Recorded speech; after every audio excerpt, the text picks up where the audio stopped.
of herbs and spices, because you could take the same ingredients and then you change and swap around the herbs and spices, and you've got so many more options. Gram for gram, dried spices, herbs, things like this are really, really rich in antioxidants. They're so, so good for you. So one of the things I do is I have a lot of dried spices because they keep for ages, and as I said, they make your food so versatile. The other thing I often do is I buy herbs. I love herbs, and you can either get them as dried, as cut herbs, but if you're buying potted herbs like this, what you'll find is that they've been really, really densely sewn together. So actually all of these different stalks represent a different seed of basil that has grown. Now these are all competing for nutrients right now.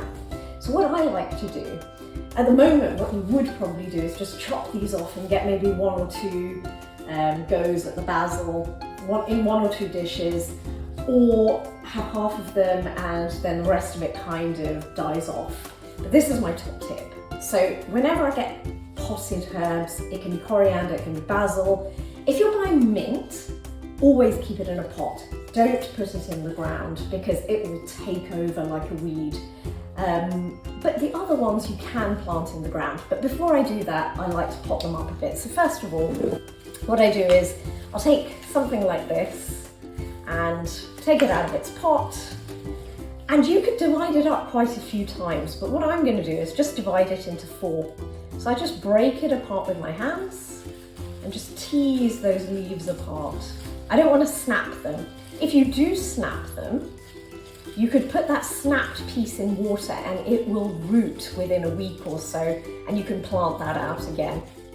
Now, the thing about doing stuff like this with plants is it's particularly good if you have kids. There are 3 things that studies show help children with eating new and different varieties of food.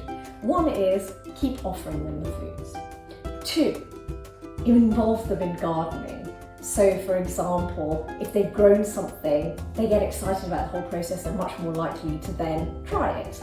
And 3, involve them in cooking. Now this isn't practical every day, but if you just get them involved every now and then, it can really incite their kind of interest in food and trying different textures. So I'm going to carry on breaking this up. I'm only going to break it into 4 in this case, but you know, if you have the patience or the space, you can divide it up into more pieces. And now what I'm really doing here is I am giving each one of these different plants the opportunity to have access to many, many more nutrients. So what I'll do is, here I've got some soil. I'm going to take the first of these, just untangle these leaves a little bit, pop it in. I want it, now I'm going to make a slightly bigger space, and now fill it up with soil.